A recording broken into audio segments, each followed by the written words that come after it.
పిఠాపురం మాజీ MLA Varma tweet కలకలం రేపుతోంది.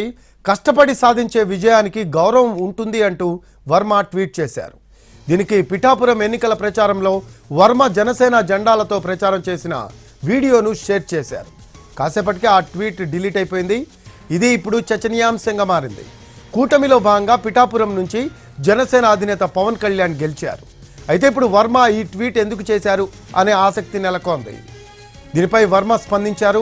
తన సోషల్ మీడియా అకౌంట్స్ను కొన్నాళ్లుగా సోషల్ ప్లానెట్ సంస్థ మెయింటైన్ చేస్తుందని, ఎక్స్లో పోస్ట్ చేసిన వీడియోకు తనకు ఎటువంటి సంబంధం లేదని వర్మ వివరణ ఇచ్చారు. తన పర్మిషన్ లేకుండా తప్పుడు వార్తలు పోస్ట్ చేస్తే తగు చర్యలు తీసుకుంటానని వార్నింగ్ ఇచ్చారు. అటు వర్మ పర్మిషన్ లేకుండా ట్వీట్ చేశామని సోషల్ ప్లానెట్ సంస్థ ప్రతినిధులు కూడా వివరణ ఇచ్చారు.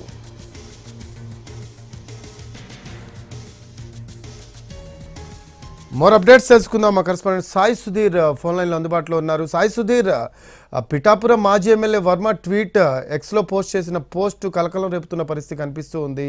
దీని వెనక అసలు సారాంశం ఏంది, ఎందుకు డిలీట్ చేసినట్టు సాయి సుధీర్?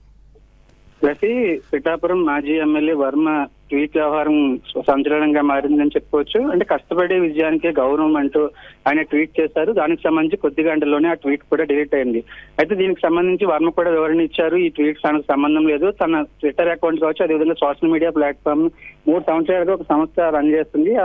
వాళ్లే దీన్ని తప్పుడుగా ఈ ట్వీట్ ని చేశారని కూడా వర్మ వివరణ ఇచ్చారు. అదేవిధంగా ఆ సంస్థ తరపున కూడా ఈ తప్పుడుగా ఈ ట్వీట్ అనేది వచ్చిందని కూడా ఆ సంస్థ కూడా సోషల్ ప్లానెట్ సంస్థ వివరణ ఇచ్చిన పరిస్థితి. దీనికి సంబంధించి కూడా పిఠాపురం నియోజకవర్గంలో కొద్ది గంటల సేపు కోల్డ్ వార్ నడిచింది. అంటే వర్మ పిఠాపురం సంబంధించి పవన్ కళ్యాణ్కి మద్దతుగా ప్రచారం చేశారు. దానికి సంబంధించి కూడా వర్మ జనసేన జెండాలతో ప్రచారం నిర్వహిస్తున్న ఒక వీడియో కూడా ఆ ట్వీట్ కింద షేర్ చేసిన పరిస్థితి. అంటే ఈ కొద్ది గంటల్లోనే ఈ ట్వీట్ చేయడం, ఆ ట్వీట్ కి సంబంధించి టీడీపీ జనసేన కార్యకర్తలు అదేవిధంగా ద్వితీయ శ్రేణి నేతల మధ్య గందరగోళం ఏర్పడింది.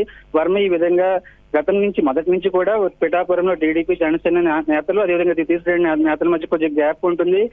ఒకరు ఉన్న స్టేజ్ మీద మరొకరు ఉండడానికి కూడా ఇష్టపడిన పరిస్థితి ఉంటుంది. కానీ ఈ విధంగా వర్మని ట్విట్టర్ అకౌంట్ నుంచి ట్వీట్ రావడం, ఆ కొద్ది గంటల్లోనే డిలీట్ అయిపోవడం కూడా హాట్ గా మారింది. దీనికి సంబంధించి కూడా జనసేన నేతలు ఈ ట్వీట్ ఉన్న కొద్ది గంటలు కూడా అభ్యంతరం వ్యక్తం చేశారు. పవన్ కళ్యాణ్ ఉద్దేశించి ట్వీట్ చేశారా, జనసేనని ఉద్దేశించి ట్వీట్ చేశారని కూడా వివరణ ఇచ్చే ప్రయత్నం చేసినప్పుడు కూడా వర్మ దీనికి సంబంధించి జనసేన నుంచి మాత్రం రీట్వీట్లు ఆగట్లేదు. ఖచ్చితంగా వర్మకు సంబంధించి వర్మ టార్గెట్ గా రీట్వీట్లు చేస్తున్న పరిస్థితి కనిపిస్తుంది.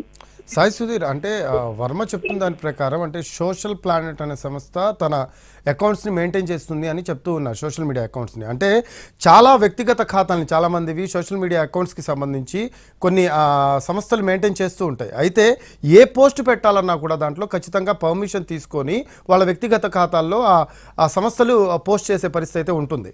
సో పర్మిషన్ లేకుండానే పోస్ట్ చేసే అవకాశం అయితే లేదు. సో దీన్ని ఎలా చూడొచ్చు అంటారు? అంటే వ్యక్తిగత ఖాతాలో, అది కూడా తన సొంత వ్యక్తిగత ఖాతాలో ఇలా పోస్ట్ రావడానికి సోషల్ ప్లానెట్ సంస్థ వర్మ ట్విట్టర్ అకౌంట్ ని గత 3 సంవత్సరాలుగా ఆర్గనైజ్ చేస్తుందని స్వయంగా వర్మే చెప్పినప్పుడు కూడా ఖచ్చితంగా ఎటువంటి కాంట్రవర్సీ విషయాలు అదేవిధంగా పొలిటికల్ కి సంబంధించిన ట్వీట్లు కానీ సోషల్ మీడియాలో ఎటువంటి సోషల్ మీడియా ప్లాట్ఫామ్ లో ఎటువంటి షేర్ చేయాలంటే ఖచ్చితంగా ఆ పొలిటీషియన్లు లేదంటే ఆ విఐపీకి సంబంధించి ఖచ్చితంగా వివరణ తీసుకుంటారు. అది కూడా నిన్న డిప్యూటీ సీఎం పవన్ కళ్యాణ్ ప్రధాని ఢిల్లీ సీఎం ప్రమాణ స్వీకార కార్యక్రమంలో ప్రధానితో ఉండగానే ఈ ట్వీట్ రావడం, కొద్ది గంటల్లోనే ఈ ట్వీట్ డిలీట్ అవడం కూడా వైరల్ గా మారింది. దీనికి సంబంధించి కూడా వర్మ తన అసంతృప్తిని వ్యక్తం చేశారు. వర్మ పిఠాపురంలో పవన్ కళ్యాణ్ గెలుపు కోసం పనిచేసినప్పటికీ కూడా ఆయనను పట్టించుకోవట్లేదు. ఇటు పార్టీ ఎమ్మెల్సీ చేసి గౌరవమైన స్థానం ఇస్తామని ఎన్నికల ప్రచారంలోనే హామీ ఇచ్చారు. దానికి సంబంధించి తనను పట్టించుకోవడం లేదని వర్మ అసంతృప్తి వ్యక్తం చేశారు, అసహనం వ్యక్తం చేశారని కూడా ఇటు జనసేన నుంచి టీడీపీ వర్గాల నుంచి కూడా చర్చ జరిగింది. దానికి సంబంధించి కూడా పార్టీ అధిష్టానం నుంచి ఒకవేళ ఏమైనా ఉంటే పార్టీ ఇంటర్నల్ గా పార్టీలో డిస్కషన్ చేయాలి, పార్టీ నేతలతో మాట్లాడాలి. కానీ ఈ విధంగా చేయడంపై వర్మని పార్టీ అధిష్టానం నుంచి దీనిపై వివరణ అడిగారు. క్లాస్ స్పీకర్ అని మనకు ప్రాథమికంగా సమాచారం ఉంటుంది. దీనికి తగ్గట్లుగా ఆయన వెంటనే ఈ ట్వీట్ డిలీట్ చేసేశారు. అంటే వర్మ రాబోయేకి సంబంధించి ఏదైనా పదవి ఎక్స్పెక్ట్ చేస్తున్నారో ఖచ్చితంగా పిఠాపురంలో ఆయన పోటీ చేయలేదు కాబట్టి పదవి ఎక్స్పెక్ట్ చేయడం, అదేవిధంగా పదవికి సంబంధించి గత కొద్ది కాలంగా తన అసంతృప్తిని అసహనాన్ని వ్యక్తం చేస్తూనే ఉన్నారు. ఓపెన్ గా సోషల్ మీడియా ప్లాట్ఫామ్ మీద కావచ్చు, అదేవిధంగా పార్టీ ప్లాట్ఫామ్ మీద కూడా తన అసహనాన్ని అసంతృప్తిని వ్యక్తం చేస్తున్నారు. దానికి సంబంధించి వర్మ తనను పరిగణలోకి తీసుకోవాలని పార్టీ నేతల ముందు కావచ్చు, అదేవిధంగా జనసేనకు తాను ఈ విధంగా సపోర్ట్ చేశానని చెప్పే ప్రయత్నం చేశారు. అందులోనే ఇది మరింత హాట్ గా, అదేవిధంగా మరింత కాంట్రవర్సీ అవడంతో వెంటనే పార్టీ అధిష్టానం నుంచి వచ్చిన ఆదేశాల మేరకు డిలీట్ చేసేసారని ఎక్కువగా ఇక్కడ డిస్కషన్ జరుగుతున్న పరిస్థితి కనిపిస్తుంది. Right, thanks for updates Sai Sudheer.